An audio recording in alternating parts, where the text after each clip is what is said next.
Hello, everyone, and welcome to another episode of Bound to Talk Football. I'm your host, Blake Walker. Alongside of me is Paul Arridge. Week 8 is done. It was a insane Week 8. We have a lot to talk about, especially in the higher classes. Oh my gosh, we saw two number ones fall. We saw number 2 fall in an unbelievable game. We'll talk about that in a second. Paul, how was your Friday, man? You got to stay nice and warm inside while a lot of people were out in the rain. What did you watch? I know you watched my game. You watched the biggest game of the week, but did you check on any others? I was actually watching the Central Line West Line quite a bit. I dabbled in some low-class football. That game, when we talk about it, I have questions about that game because I looked at the stat sheet and I don't know how that game was even played. Game. I think it started early because I remember turning it on. The first time I turned it on, it was the third quarter, like early third quarter, right? I was like, whoa. West Delaware and Independence started at 5. I don't know if it was because of weather or what. I just was really caught off guard by that. Dude, so I had to drive through a monsoon to get home. My dad called the game with me on Friday night for Southeast Polk Dowling. He literally drove through what probably should have been a tornado warning in Newton just to get here. But we'll talk about that. Right. Well, let's just jump in. Let's just jump in to Class 5A. Paul, was this one of the top 5 greatest games of all time? I don't know. It's hard to tell because there's so many games. There's so many games. I will say, I watch every high school football game, but big class wise. Sorry. Yeah. No, you're fine. Big class wise just lived up to that. Yes. And it's rare that it usually does. I was born in 2000. I obviously gained consciousness watching high school football around like 2010 and have kept up with it ever since I was that young. I've gone back and seen highlights of some of the best games of all time. Pella Xavier, I know that wasn't post 2000 or pre 2010, but Pella Xavier back in the Dome a couple years ago was one of the greatest of all time. I think regular season wise, this might be one of the greatest games of all time. Yeah. We'll just start. Southeast Polk. Number 1 Southeast Polk defeats number 2 Dowling Catholic 37-34 in triple overtime. I don't even know where to start with this game. This was, first of all, the weather was a factor in the second half. It did not rain in the first half. It rained in the second half. It was heavy at times, and then it left off, and then it was a little bit of a mist. Connor Moberly leads all, 21 of 34, 224 yards, 2 touchdowns. He also ran for 31 yards and a touchdown.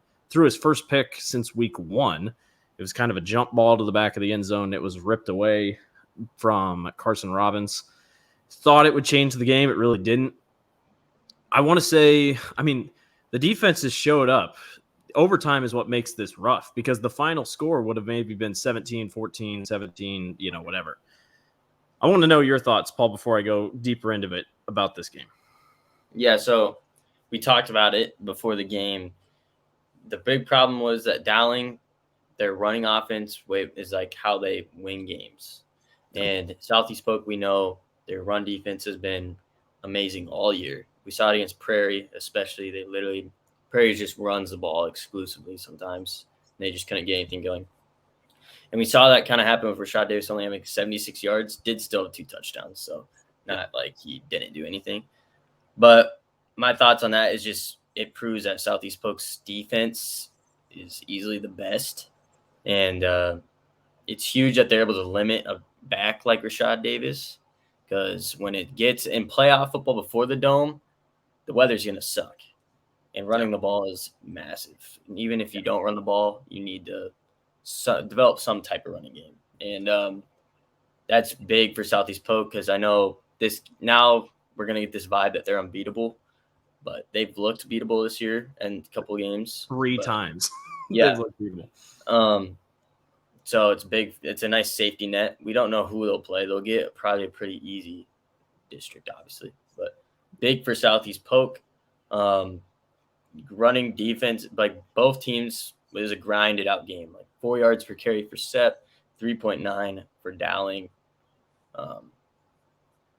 Just the big outliers, Moberly, which I know the glazing's crazy, but 100 more yards passing, that adds up. And he had 3 touchdowns. I think play calling killed Dowling in this game. Clearly, if you watched, you'd know. Just a couple mistakes, just flat out mistakes, and just like a couple that they wake up the next morning and you're like, why did we call that? Like, why did we go after that?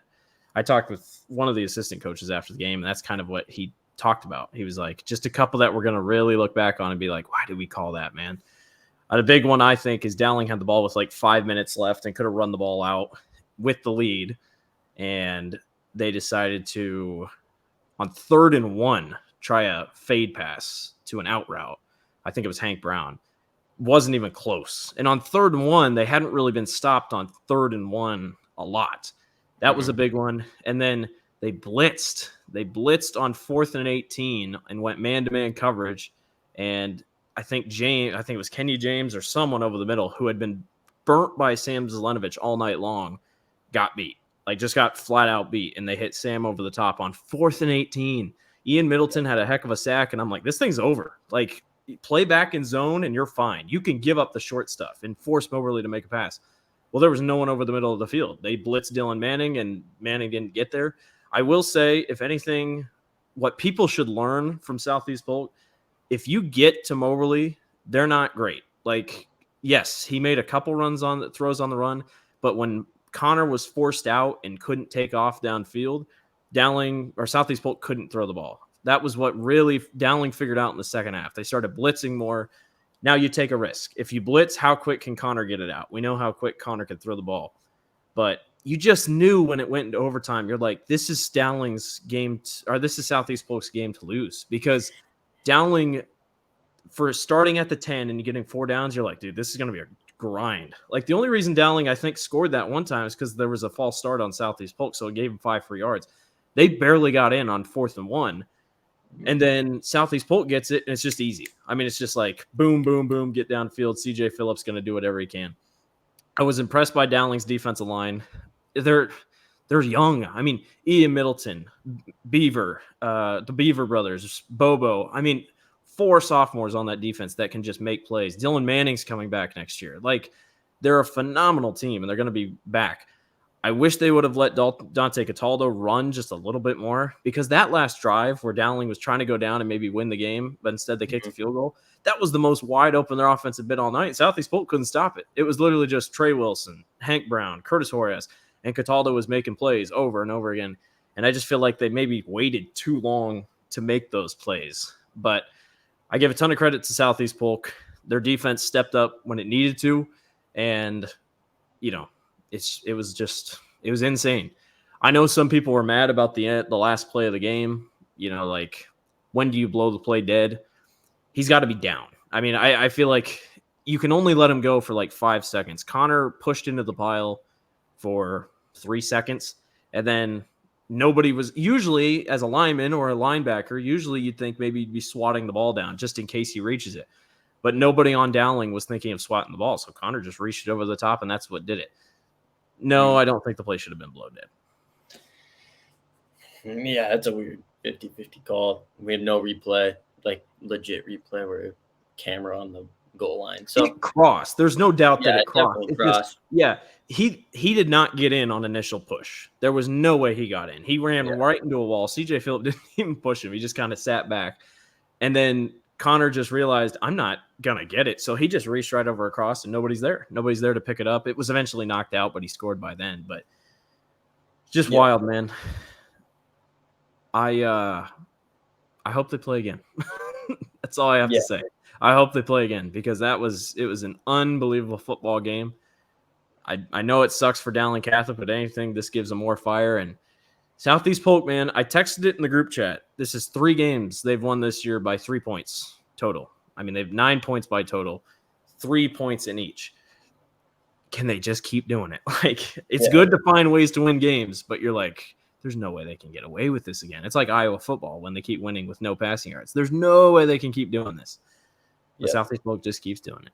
Any more thoughts on one of the best games we've ever seen? No, just kind of, if you're Dowling, you're like, okay, cool, on to the playoffs. I think you just put it in the rearview mirror and go. You cannot think about it. Both teams are kind of probably going to put this in the rearview mirror. Yeah. It's That's crazy. It was crazy. How about this crazy game? Number 11, Cedar Falls defeats Cedar Rapids Kennedy in the Dome. Number 5, Cedar Rapids Kennedy, 17-14. Paul, remember when we said that, oh, it's not raining in the Dome? Cedar Rapids Kennedy will go crazy. Yep. Cedar Falls had other plans. You know how we've talked up this Tiger defense all year? Well, they finally showed up. Cedar Falls held Kennedy to just 194 passing yards, 2 interceptions, and they forced 3 fumbles. That's amazing. Yeah, that's about as good as it gets. Kennedy just went from one of my favorite Eastern Iowa Dome teams to not my favorite Eastern Iowa Dome team. At this point, I don't even know about Eastern Iowa. Yeah. I mean, here's the thing. Like, this game was just sloppy. It was very bad. 8 total turnovers. Cedar Falls threw 2 picks as well? Or 3? 3. They only passed the ball like 3 times? Yeah. For a combined 71 yards. Ugh. Drake Gallhaus had a good game, though. Yep. I don't think they're just basically Iowa. Yeah. They're undefeated in the Dome. They've won, I think, it's a good streak in the Dome this year. Really? Dating back to last year. Something like that. Is Kennedy in trouble?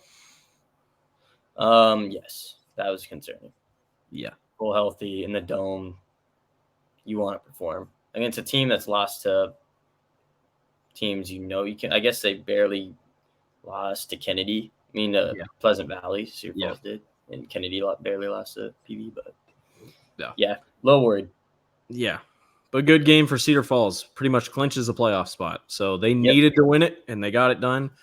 I don't know who they played the last week of the year, but they might be a top 10 team and could get home field advantage, at least for a little bit of the playoffs here. So we will wait and see. Good win for the Tigers. Number 3, Bettendorf defeats number 9, Cedar Rapids Prairie. I forgot to put the score. 35-8, I think. Yep. Okay, 35-8. Sam Beecher, 7.5 tackles for loss, 1.5 sacks. Or, excuse me.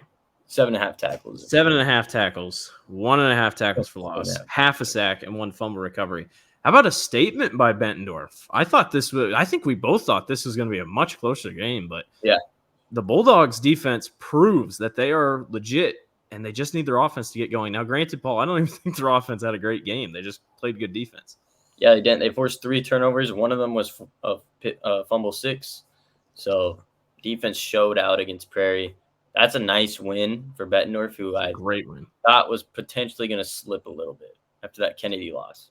They get one more test. They get Iowa City High this week to finish things out. And I think even if they lose, I think they still might finish top 8 because of their strength of schedule. So they'll host a playoff game. But, I mean, right now, Bettendorf looks like Bettendorf and PV look like the 2 best chances to get to the Dome if you're an Eastern Iowa team, or Cedar Falls. So good win for the Bulldogs. How about another good win? Paul, I think we need to start talking about this team. Number 7, Waukee Northwest defeats number 10, Ankeny Centennial, 17-7. Sam Johnson, 4 of 11, 64 yards, but he ran for 147 yards and 2 touchdowns. I think it's time to talk about Waukee Northwest as a possible sleeper team to go to the Dome. Yeah. No, I agree. I'll talk about this game later with my award. Spoiler alert. But, yeah, this was I'll talk about it deeper, but it just happens every year. I feel like it's big. This is always a big game because these 2 teams are always high-level CIML teams. Well, like Centennial in this situation is hot. They've only lost to the top 2 teams in the state by close games, and then Ankeny game, obviously. Yeah. Rough loss, but still. You know who didn't want to see this game? I think Bettendorf didn't want to see this game happen because as of right now, when the RPI comes out tomorrow, my guess is Centennial will be 13th, 14th maybe. So that would put them against either Pleasant Valley or Bettendorf. I don't want to see Ankeny Centennial. I don't care if they've lost 4 games. They're the best 4-loss team in the state. They're giving me some Valley vibes. Yeah. But they're better than Valley was. Oh, they are. We'll talk about Valley here in a second. But I'm not kidding. This Northwest team is very impressed. I'm very impressed. Their defense is really good. I mean, they got big guys on that defense. And their offense, as long as Sam doesn't turn the ball over and he hits the ground running pretty hard, I mean, they're a tough team to beat. They've only lost to Dowling by 14. So, yeah. No, so this is a team that's kind of in sleep, like people sleep on, just because. I can only imagine they want that Johnson game back so badly. Yeah, that's a very winnable game for them. Yeah. Good for Northwest. The Jags just slip up at home, but they'll be a road team for the playoffs, so that'll be fun. How about this one? I did you say it was going to happen? Because I said it was going to happen because I just wanted to I believe. can't remember if I said. I think I did say. I think we Number both 20 Valley defeats number 6 Ankeny 24-23 on a last-second field goal to keep the playoff hopes alive. I mean, that's just storybook, man. Damon Head, 22 carries, 217 yards, and 1 touchdown. We just knew it was going to happen. Valley's starting to figure things out. I don't know if you saw the touchdown pass by the DeGroat kid, the quarterback. Like, he's starting to figure things out. Boy, Valley's going to be really interesting, man, because I think they'll jump top 16 here in the RPI this week. So keep an eye out, man. 4-5 Valley. They got to win next week. They should win next week. They're going to be a tough team to beat. Yeah, they're scary. Big key stat here for me is they average 7 yards a carry. For Ankeny, I worry about their run defense. I feel like if you just run power against Ankeny, it's going to be pretty easy to gain yards against them. Do you know that's a big reason this game was lost by Ankeny. They missed a PAT, so that's why it's 24-23. Ankeny was up 23-14. Yeah. Late and gave it up. Valley scored that long bomb touchdown with like 6 minutes to go, got the ball back. I mean, just they didn't give up. They clearly knew what was out in front of them. This puts Ankeny on a brink of a playoff or of a home field advantage spot. They're going to need some help, I think. It's going to be really close. Boy, if Ankeny or Centennial doesn't host a playoff game, that'll be crazy. But still, phenomenal game. Good for Valley. Should jump top 16 here for the most part. And just crazy. Crazy. Yeah. That's just a Gary Swenson-led team right there. Yep. Shocker, Valley getting hot at the end of the year. Death, taxes, Valley getting hot. Yep. All things are normal. Notables to talk about. Johnston defeats Urbandale 21-2. Fun fact, there were 2 games this week that finished 21-2, and we're both talking about them. We'll talk about the other one later, but good win for Johnston. This pretty much puts them in. Yep. In Urbandale, I don't know who Urbandale plays next, but they'll have to sweat it because I don't know if they'll get in. I'll double check right now. They've lost to all the good teams. Centennial. Urbandale plays Centennial? Okay. Yep. Oh, okay. So Urbandale's got to get some work done. But if they want to pull the upset, they could. Would Centennial get kicked out if they lose to Urbandale? I think there's a real possibility of that, but I don't think they're going to. We'll talk about that. What's Centennial's best win? It's all about their losses, really. Yeah, but dang. Now, look at it. Cedar Falls is their best win. When they destroyed them 42-10. I guess. And now Valley's best win is Ankeny, so that's pretty good. Mm-hmm. Sioux City East defeats Ames 35-28. Sioux City East just keeps on hanging. They're going to be right there on the bubble once again. Ames was up 28-21 in this game. Sioux City East comes back. That eliminates Ames from playoff contention. They were 21st. It was going to be a tough talk anyway to get there, but Sioux City East eliminates Ames, and then City High just blows out Linmar 30-0. This game wasn't even close. The Little Hawks are going to be interesting, to say the least. I think they're going to be one of those teams that gets tricky. They play Bettendorf this week. That is one of our games of the week. We'll talk about our games of the week at the end. Bacon, that boy Bobby Bacon, man. Yeah, Bobby Bacon. In Bobby Bacon, we trust. All right, we'll go to Class 4A, where number 14 Denison Schleswig defeats number 11 Lamar's 16-14. Denison's first district title win in 22 years. Jeez, how about that? Lamar's just didn't have a tougher schedule. I think it was just they had played teams, but I think Denison had more, closer games, and you just felt like Denison was the better team. Yeah. I mean, if you did the whole compare score things, you'd be wrong here because Denison beat Fort Dodge by 3 and Lamar's beat Fort Dodge by like 35. So see, that's why we just can't be doing that. Yeah. I will say, play the games. I'm almost sure this. I mean, it matters, but it didn't matter that much because Lamar's was going to make the playoffs anyway. They have a good gap over the third place team in their district. I'm excited for RPI tomorrow, if you couldn't tell, because we're going to see quite a few changes around of who stays and who slips, and it's going to be wild. A lot of teams are going to be sweating it out. How about this one? Number 15, Indianola defeats number 1 ADM 24-0. Andrew DeWall, 8 of 8, 99 yards and a touchdown, 66 yards rushing and a touchdown. Aiden Flora did not play, and ADM is not good when ADM doesn't have Aiden Flora and Brevendal. Which is just brutal. It sucks. There's no other words for it. Indianola should be happy about this win. They should be. It's not like we can put an asterisk on this win because it's a win's a win. But if I'm just speaking in general terms, ADM came into the season with possibly the 2 greatest players in Class 4A, could have had the greatest show on turf, and now they're both hurt. And it really sucks. Yeah, that's a gut punch. It's a huge win for high Indianola. seed too. It's a huge win for Indianola. It will pretty much secure a playoff spot. They play Des Moines North this week at Mediacom Stadium on Thursday night, so they should win that one. But the Indians will get in. It's just you caught a break. Didn't catch a break, but you caught a team at a right time in an unfortunate situation.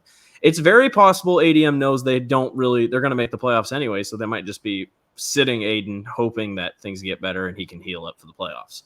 Yeah. But still, it was one of those where you're like, okay, I see you, Indianola. But yeah, just kind of one of those games. Indianola lost to Carlisle. They've lost to Norwalk. Just kind of a weird team. Mm-hmm. Anything else on that game? Nothing much. I mean, just it's what you expect out of an offense without their 2 best players. Who was their quarterback? It was Taylor Kinney, Jr. Okay. Not ridiculously awful stats. The big thing is the rushing game for ADM wasn't there. And that's their bread and butter. Yeah. Yeah. Ugh, just tough. Number 3, Lewis Central defeats number 7, Norwalk 42-13. Lewis Central, man, just cruising. They are cruising. And they only have 2 losses, but I don't think anyone cares. They are very talented. Caleb Moore, 29 carries, 203 yards, 2 touchdowns. He also caught 24 yards and a touchdown. Norwalk's just so interesting, man. I mean, they can be on, but we've seen them be off the last couple weeks. And Lewis Central just keeps winning. Yeah. This Lewis Central team, their only 2 losses are to ADM and Bondurant. And those 2 teams. Creston. Oh, yes, Creston. Sorry. They beat ADM. Beat Bondurant. Didn't they beat Bondurant? No, they lost to Bondurant. They beat ADM without. Okay. Oh, because that was the game Brevendal got hurt. Okay. Yeah.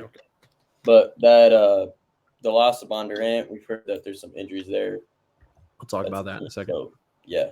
So this is a team that could now, for a team that kind of was oh, they're Lewis Central, they're good, but I don't know if they're that good this year to win a shit. I think they're there now. I feel like it's just inevitable. We're just going to see Xavier and Lewis Central in the title game. Yeah. Nothing matters. Nothing matters. Nothing matters. Who cares? It's just the same thing at the end. That would be such a funny thing that would happen. Yeah. Here's a team that's in trouble. Number 17, Newton defeats number 8, Gilbert, 21-2. There's the other 21-2 game. Cody Klein said, I'm going to get mine. 26 carries, 322 yards, and 3 touchdowns. Gilbert is in trouble. They have lost their last 2 games to the 2 best teams they've faced.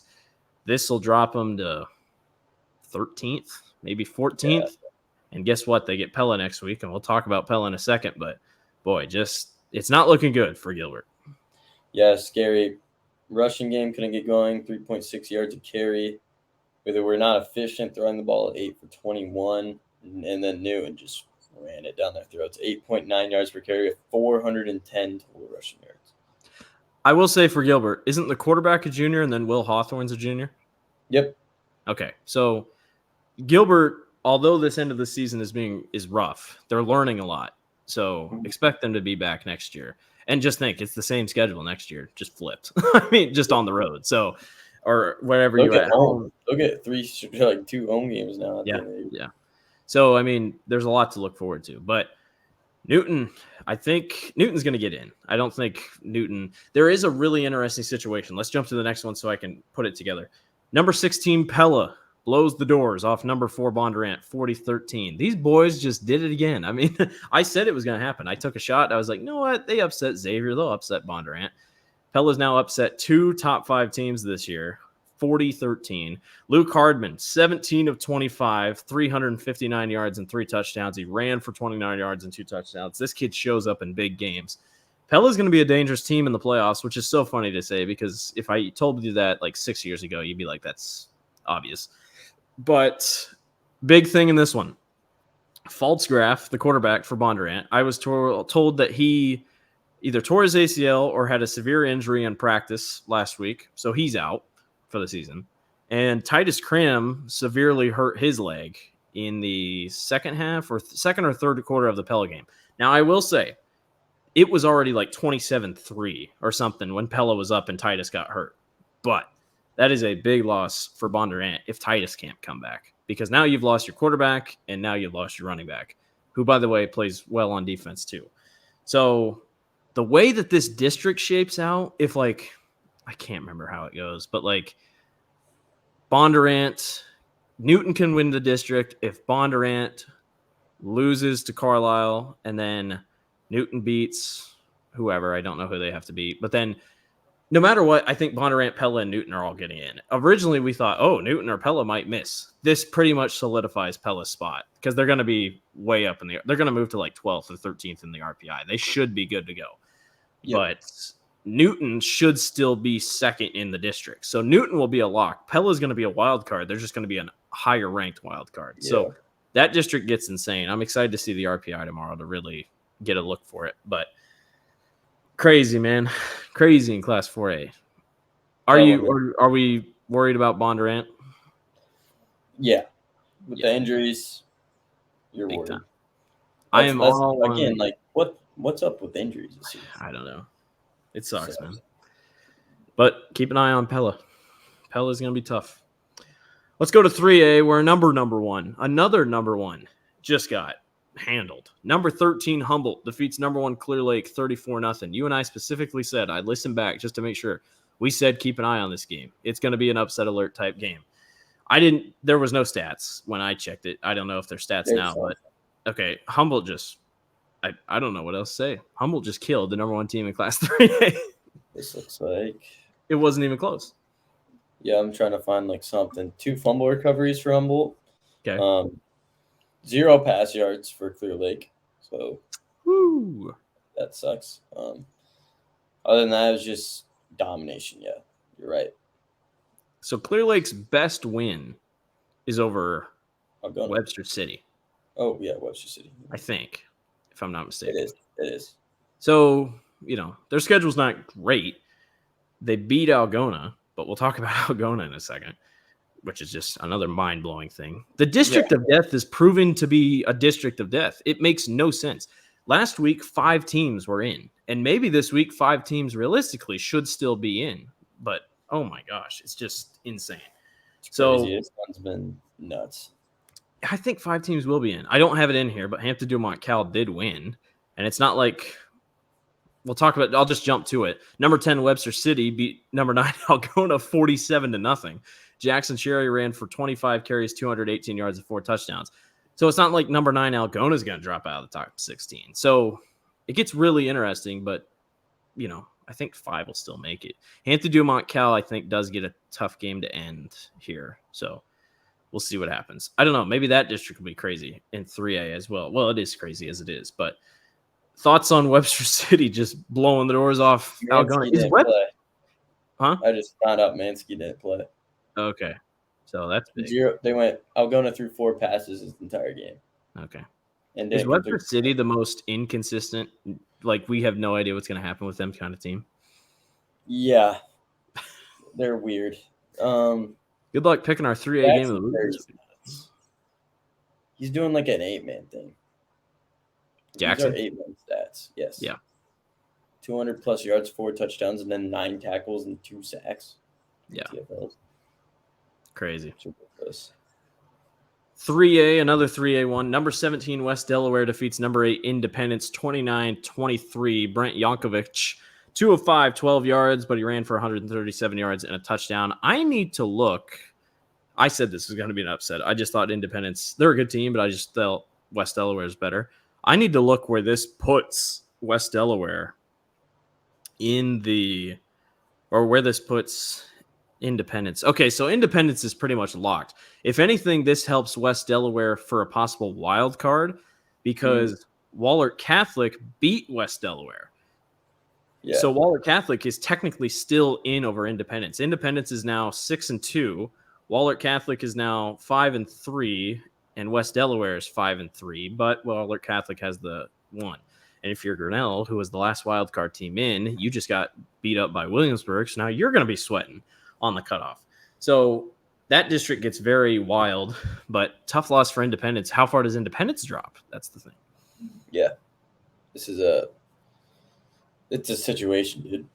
We're starting to get to that point of the year. Just districts are nuts. Yeah, this is it. I mean, I'm gonna try to do a post this week, like explaining all the scenarios, but it's gonna be so hard to do. I might have to have somebody help me. That's on post.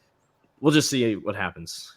Number 2, Creston defeats number 6, Nevada, 42-28. Cale Turner, 13 of 24, 242 yards and 3 touchdowns. Long road trip down to Creston for Nevada. Same thing when Harlan went to Nevada last week. That's just such a weird district. Good for Creston. I mean, this is the big win. Harlan has been not slipping, but they're not looking as good. So you're like, okay, what's Creston's best win? Obviously, Lewis Central. But the Panthers just showed up. They started fast. Nevada started slow. It was literally like a repeat of the Hampton Dumont Cal game if you're Nevada. Nevada scored 21 points in the fourth quarter, just too little, too late. But I'm not giving up on Nevada. You guys know that. But I think they're a good team. It's just Creston solidifies that they're also one of the top teams, and they're going to be the new number 1. Yeah. So I was going to say they're the number 1 team. Obviously, we have Solon here too. It's been making noise. Yeah. But I think Creston's the only undefeated team left. So. Creston's first number 1 ranking since like 2002, 2001, somewhere around there. So good for them. Yeah. Only other notable, Williamsburg gets back on track, defeats Grinnell 63-8. This is a huge loss for Grinnell. They're still going to have the advantage over Benton because of the head-to-head, but Grinnell has to win this week at Fairfield, and then they're just going to have to hope and pray they get in because Grinnell could be 6-3 and they might not make it just because of their schedule. So keep an eye on that one. We'll go to 2A. Number 1 Central Lyon defeats number 3 West Lyon. The winner wins the Big Ten West. 7-0 is your final score. Ugh, what a game. Hurt my heart. Paul was almost 7-0 this week in picks. He's now tied with me because he picked things up, but he was almost 7-0. But he went with West Lyon. He went with his heart. I was proud of him. But, boy, Van Meter is still in this class. But, dang, we need a Central Lyon West Lyon rematch. Yeah, they have a good shot unless, like, they play Van Meter, like West Lyon plays Van Meter or something. Yeah, this was – I watched this, like, the ending and kind of, like, the third quarter. I was tuning in. Defense just reigned supreme. Just picture Wisconsin versus Iowa, but less scoring than that, and that's what you get. Statistically, this game wasn't pretty either, was it? No. 2.5 yards. I mean, Central Line hasn't put stats in. Guys, you won. What are we doing? Stats in. But 2.5 yards per carry, and that's kind of it. There's a pick for West Lyon. It's hard to tell. I'm only seeing half of the stat sheet. I don't think West Lyon should drop. If I'm the guy that does the polls, I'm not dropping West Lyon. They're just going to sit at 3 for me. I mean, name me a better team besides them behind them. I mean, it's just not. I'm impressed that I'm a little bit impressed. I don't pick them. I'm impressed that this was like a close. Yeah, I'm very impressed. I thought this would be a 21-10 game, but the fact it was 7-0, like Central Lyon's been like one of the best offenses in the state, and you held them to 7 points. I mean, you kept saying how good their defense is. I'm like, are they really that good? Like, I knew they were good, but I'm like, are they really that good? And then they go out and do that. So let's get a rematch. Let's get a Beef Bowl rematch in the state championship game. If Van Meter has anything to say about it, but take it as you will. What? That's a heck of a haul. Yeah, it is. The Lion to. It's not a fun trek.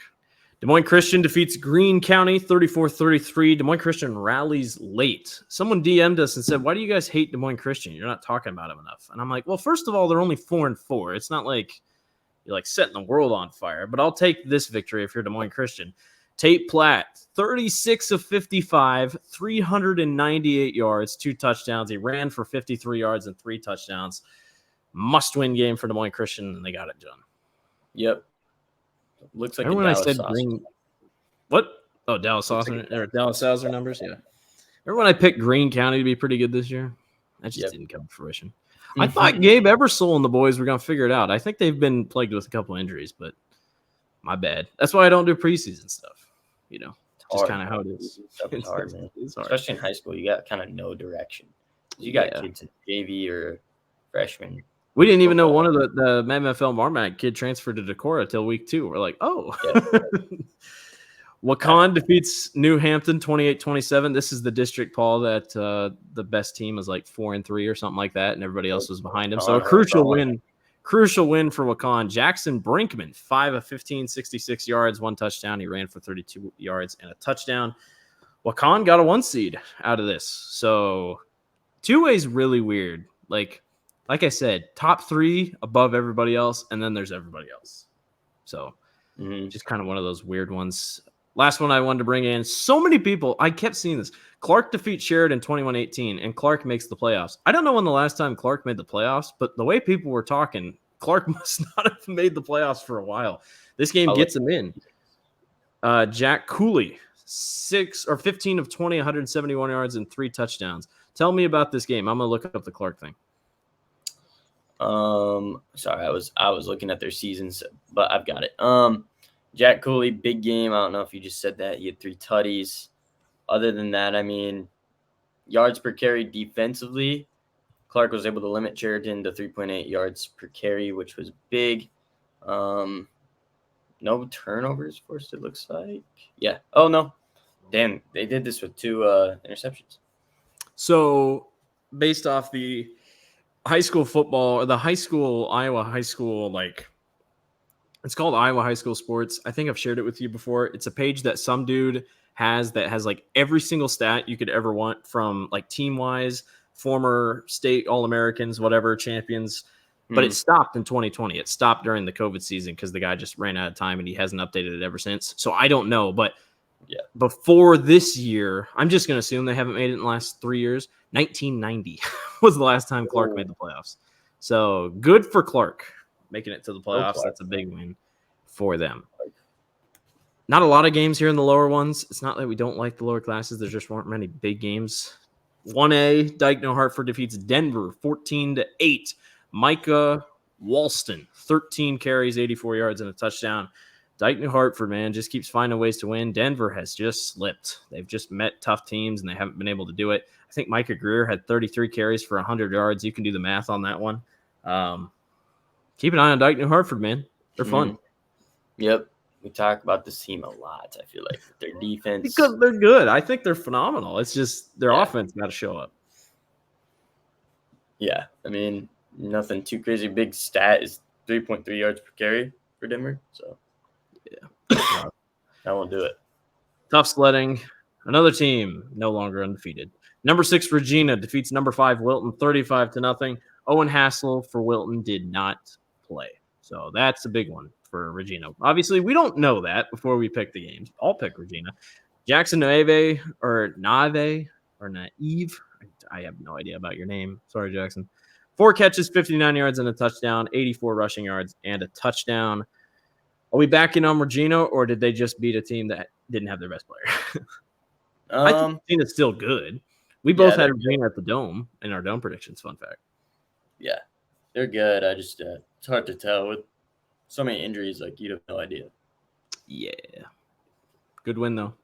I think when Wilton gets Owen back, I'd be excited. But when he's not there, struggled. Regina 12-0 against Wilton. They're bound history. We need to hire an intern to fill out the rest of Bound History. So we just don't stop at 2006. That would be a journey. That might be a side gig or something if you want to get paid like $1,000 or something. Yeah. We go to Class A. Number 1, St. Ansgar defeats Lake Mills 31-6. Paul, this game's a little closer than I thought. Like West Hancock blew the doors off Lake Mills, but I don't know if St. Ansgar just kind of pulled the dogs out early, but St. Ansgar takes down Lake Mills. Lake Mills goes into the postseason at 6-2. Their only losses are to St. Ansgar and West Hancock. So I don't know how good they are because those are 2 of the best teams, but you never know. Still can make a run. Yeah. 9 tackles for loss with 3 fumble recoveries. Who? St. Ansgar's game. Fun one. I was proud of this game because I was in the minority who took Starmont, but Starmont defeats Maquoketa Valley 27-6. Anthony King, 32 carries, 184 yards, and a touchdown. Is it time to talk about Starmont as a possible dome team in Class A? Might be. I'd have to look their resume. I mean, but remember, they're in that tough. They played East Buchanan. They played North Lynn. They played Maquoketa Valley. So, I mean, they've been through the ringer.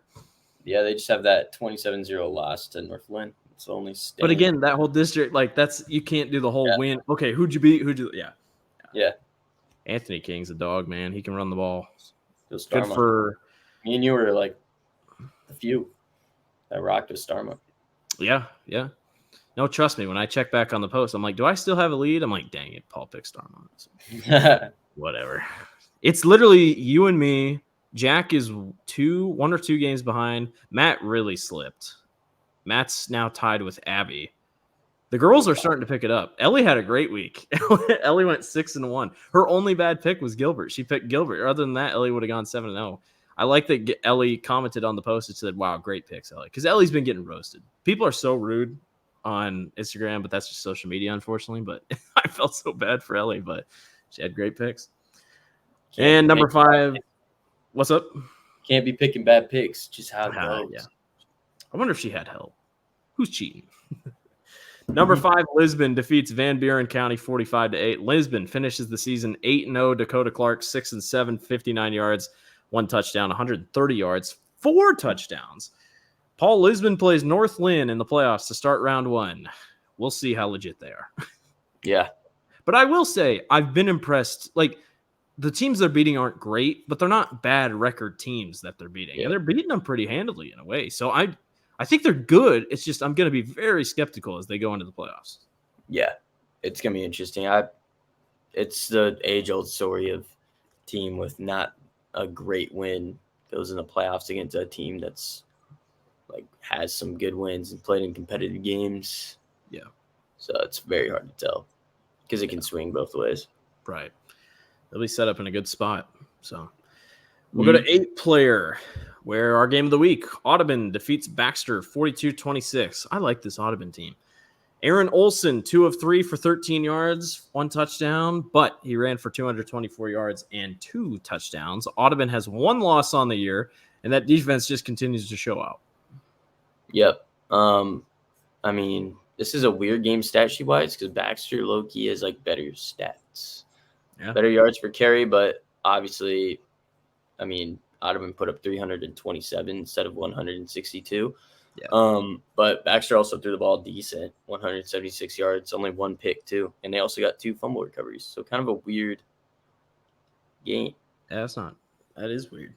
It's 8-player. What do we know? Yeah, what do we know about it?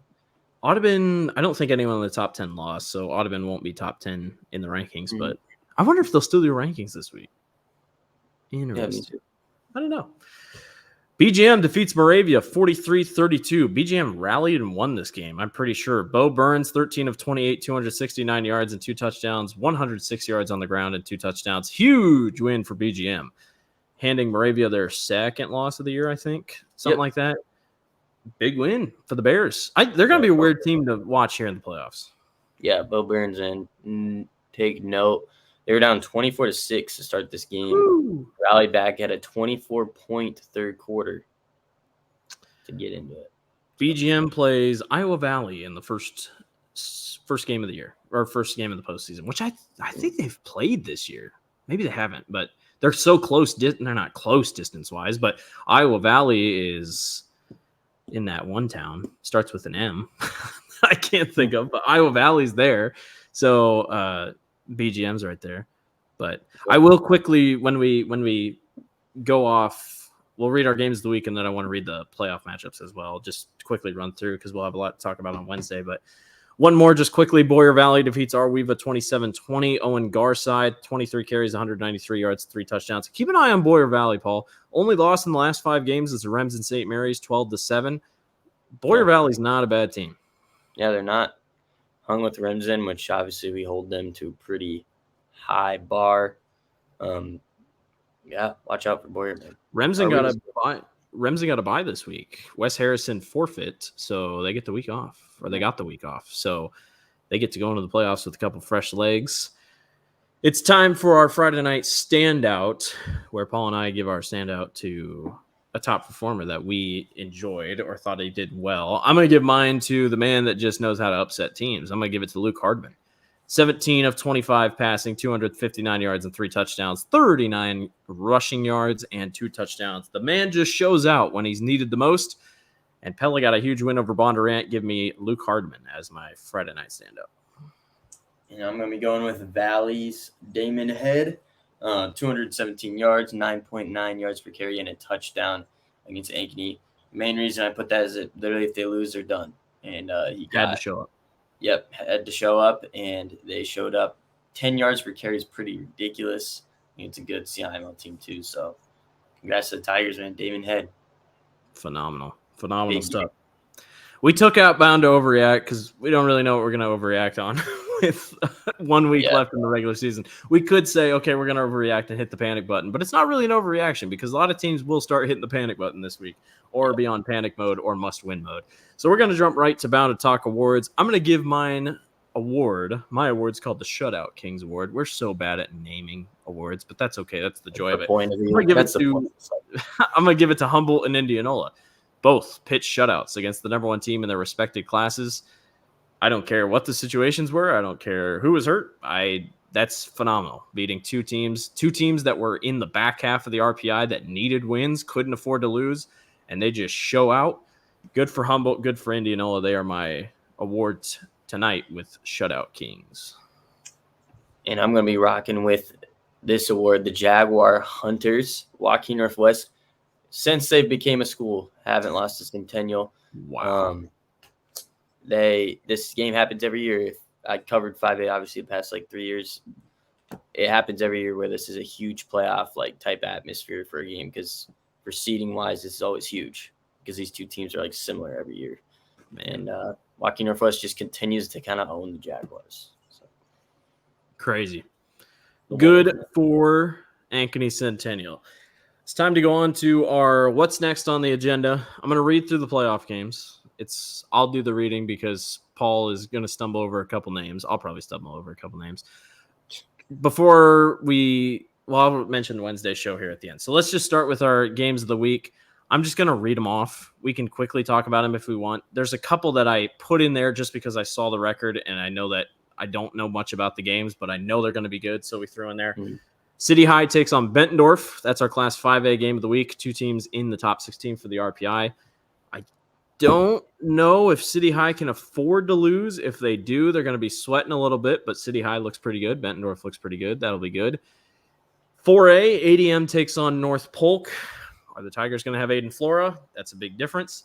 North Polk could use a good win here, get things rolling here toward the end of the postseason, because if Aiden Flora and Brevin Dahl were playing, you're looking at this game and you're like, man, that's a tough one to go into the postseason with. That'll be a fun one. 3A, this one's going to be impossible to pick. Webster City takes on Humboldt. 2 teams that just pitched shutouts against 2 of the top teams in their district. So someone's going to win this game. I don't know who's going to win this game, but Humboldt and Webster City, always a good game when these 2 teams play. Northeast versus Mid-Prairie, Wellman. I don't usually throw Wellman on there, but it's Mid-Prairie / Wellman. That's our 2A game of the week. I believe that's a second versus third place game, if I'm not mistaken, in that pod. AHSTW takes on Hinton. That's our 1A game of the week. Riceville takes on West Bend Mallard. That is our 8-player game of the week. And then our fan favorite game of the week, it's a must-win for Gilbert. They take on the Pella Dutch. Any thoughts on those 8 games? Not really. I think the Pella Dutch Gilbert game is huge. 2 teams that are kind of sweating a little bit. Pella I know is a little bit laxed up now, but still a big game for them.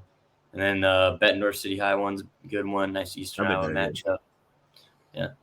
That'll be very good.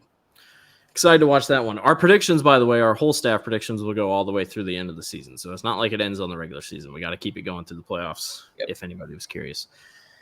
All right, Paul, I'm going to take a deep breath, and we're going to read through all these playoff matchups just real quick so that way the people know. And then we'll talk about Wednesday's show real quick. So we'll start with Class 2A, the first versus fourth place matchups. Central Lyon takes on Okoboji. Spirit Lake takes on Southeast Valley. Wakan versus Union Community, Monticello versus North Fayette Valley, Mediapolis versus Anamosa, PCM versus I-35, Van Meter versus Albia, and then Kemper Catholic versus Cherokee Washington. Second and third place games in the pod in Class 2A. West Lyon takes on Clarion Goldfield Dows. Esterville Lincoln Central takes on Western Christian. New Hampton West Marshall. Comanche versus West Burlington Notre Dame. Mid Prairie Wellman versus Northeast. Jessup versus Crestwood. Clarinda versus Des Moines Christian. And Roland Story versus Clark. That's your 2A field. So the Mid Prairie game is a second versus third place game. Class 1A. First versus fourth place. OABCIG takes on Shenandoah. Emmitsburg takes on Ridgeview. MFL Mormac versus Hudson. Grundy Center versus Cascade. Regina versus Eddyville Blakesburg Fremont. Sigourney Kyoto versus West Central Valley. South Hamilton versus Denver. Underwood versus East Sac County. Second and third place games. Hinton versus AHSTW. Manson NW Webster versus Dike New Hartford. That's going to be an upset. I know Dike New Hartford's like technically the third place team, but that's an upset. Sumner Fredericksburg versus South Harding, Columbus Catholic versus Pocahontas area, West Branch Pleasantville, that'll be a good game. Pella Christian versus Ogden, Woodard Granger versus Wilton, and Trainer versus West Sioux. Class A, second versus third place games. MMCRU versus Kingsley Pearson, West Hancock versus Galen Catholic, Nashua Plainfield versus Lake Mills, East Buchanan versus South Winneshiek, Columbus versus Macokota Valley, Linville Sully versus Pekin, Earlham versus Central Decatur, Logan Magnolia versus South Central Calhoun. First versus fourth, Akron Westfield takes on Tri-Center. St. Ansgar takes on Sibley Ocheyedan. Wapsie Valley takes on Danville. Starmont, North Butler. Lisbon takes on North Lynn. Madrid takes on ICAM Manning. ACGC takes on Mount Ayr. And Woodbury Central takes on North Union. Hang with me, Paul. We got one more. 8-player. Turkey Valley takes on Clarksville. Winfield Mount Union takes on Belle Plaine. Boyer Valley takes on Audubon. Janesville versus Bishop Garrigan. Fremont Mills versus Bedford. Iowa Valley versus BGM. Southeast Warren versus Cam. Key versus Central City. Edgewood Colesburg versus Don Bosco. Harris Lake Park, Remsen St. Mary's. Montezuma takes on Gladwick Rhinebeck. Baxter versus Waco. Glidden Ralston versus Exeria EHK. Woodbine versus Lenox, Moravia versus Lone Tree, and Riceville takes on West Bend Mallard. That is your playoff field for 2A, 1A, A, and 8-player. Our Wednesday show will consist. Our Wednesday show will consist of going over some of those games. We're not going to go over all of them, but we'll go over some of those games because I just want to take a look at some of them because we're not going to pick them all on Thursday or Friday's episode. I'm also going to take a couple teams and give them to Paul, and Paul is going to read off some of the teams. We're going to get Paul's knowledge up on team pronunciation, so we're going to play that game on Wednesday. And then I think we're going to ask more questions. So if anybody has any questions, you can submit them on the YouTube channel here, or you can do them on Instagram and whatnot, or you can take your hot takes or whatever. And if you want to see anything else, just let us know, and we will totally talk about it on Wednesday. Paul, you got anything else from week 8? Nothing. It's just playoff football time. Love it. I get to go to Iowa, Minnesota on Saturday. I get to watch probably a 6-3 game. That's what the final score is going to be. But Paul's a Minnesota fan. I'm an Iowa fan, so that'll be fun. Button heads, but we're both you're watching a nice 7-3 game. Yeah. Good luck to all the volleyball teams starting tomorrow, aka today when you're listening to this. There should be graphics out for brackets. I'm going to be up late working on that, but that's all we got. Make sure to like, comment, and subscribe. He's Paul Erridge. What's up? The dome is creeping up. Yeah, the dome was creeping up. I remember when we started out, it was the Dome Bound podcast. It was just Michael and I, and that was fun. But shout out to us, Paul. This thing has kept going all year. We've had our haters, we've had our doubters, but we have kept this thing going all season long. Basketball is going to be, we're going to have to figure something out with that. But maybe 2 episodes a week in basketball. We'll see what happens. Yeah. Thanks, everybody, for watching and listening. He's Paul. I'm Blake. We'll see you on Wednesday. Thanks for listening to Bounce Talk Football.